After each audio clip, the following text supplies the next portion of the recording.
जय हिंद साथियों। ये सच्चाई है कि आप दोस्त बदल सकते हैं मगर अपना पड़ोसी नहीं। और अगर पड़ोसी पाकिस्तान जैसा हो तो उसे ठीक करने के लिए कठोर दंड देना हमारा पहला कर्तव्य है। आज भारत सिर्फ पाकिस्तान नहीं बल्कि क्रूरता, बर्बरता और आतंकी मानसिकता के खिलाफ एक जंग लड़ रहा है।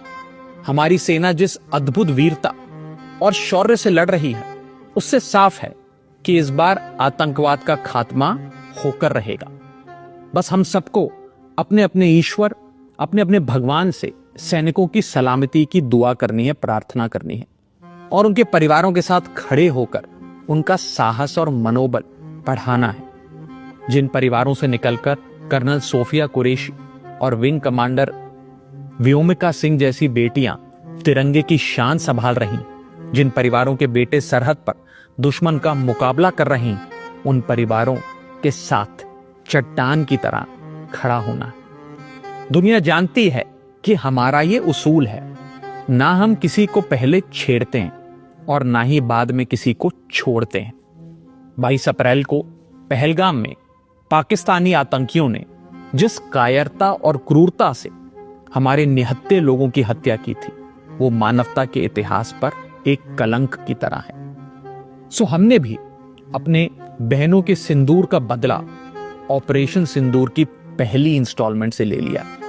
मगर पाकिस्तान अपनी गलती मानने की बजाय भारत को ही आंख दिखाने लगा। उसने अपनी गलती स्वीकारने की जगह सीमा पर हमारे बेकसूर नागरिकों को और बच्चों को निशाना बनाने का आपराधिक प्रयास किया।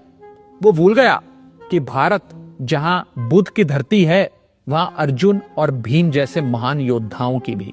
भारत अगर गांधी का वंशज है तो भगत सिंह और चंद्रशेखर आजाद जैसे वीरों का भी। और इसलिए अब भारत की तीनों सेनाएं पूरी ताकत से बता रही हैं कि भारत पाकिस्तान का बाप है और बाप बाप होता है।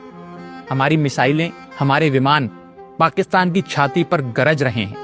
हमारा एयर डिफेंस सिस्टम पाकिस्तान की मिसाइलों और ड्रोन्स को मच्छर की तरह मसलकर मार रहा है।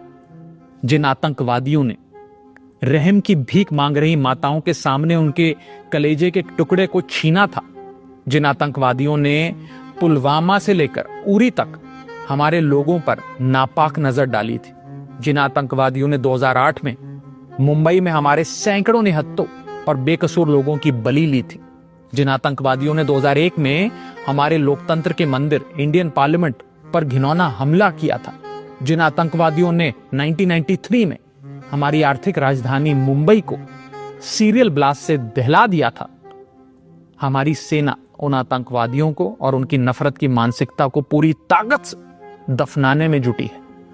बस हम सबको आपस में एक रहना, मुसीबत में देश की कमजोरी नहीं बल्कि ताकत बनना।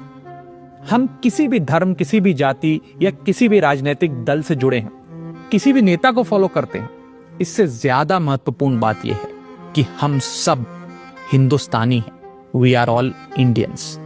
अगर कोई हमारे देश और मातृभूमि की तरफ आंख उठाएगा उसका जवाब हम सब मिलकर देंगे। हमारी आर्मी, नेवी और एयरफोर्स पाकिस्तान को फिर से याद दिला रहे हैं कि ऐसे ही 1971 में उसको धूल चटाई थी, ऐसे ही पाकिस्तान के 90,000 से अधिक सैनिकों को घुटनों पर लाकर भारत ने नया बांग्लादेश बनाया था। ऐसे ही 1984 में सियाचिन में जब भारत के सैनिकों ने पाकिस्तान के कायरों को दौड़ाया था, ऐसे ही 1999 में कारगिल में हमारी सेना ने पाक के सारे नापाक इरादों को मिट्टी में मिलाया था।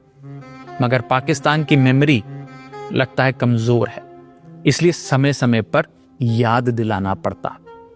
जो देश 24 घंटे 365 दिन पूरी दुनिया के सामने भीख का कटोरा लेकर खड़ा रहता है, जो देश अपने बच्चों के हिस्से का दूध आतंकियों को पिलाता है, उसका फन कुचलने का इस बार इरादा हर हिंदुस्तानी ने ठान लिया है। अब की बार पाकिस्तान को सुधार कर रहेंगे। भारत पाकिस्तान को चुनौती और चेतावनी दे रहा है कि सुधर जाओ, वरना अब काशी से लेकर इस्लामाबाद तक बहेगी गंगा, रावलपिंडी में लहराएगा भारत का तिरंगा।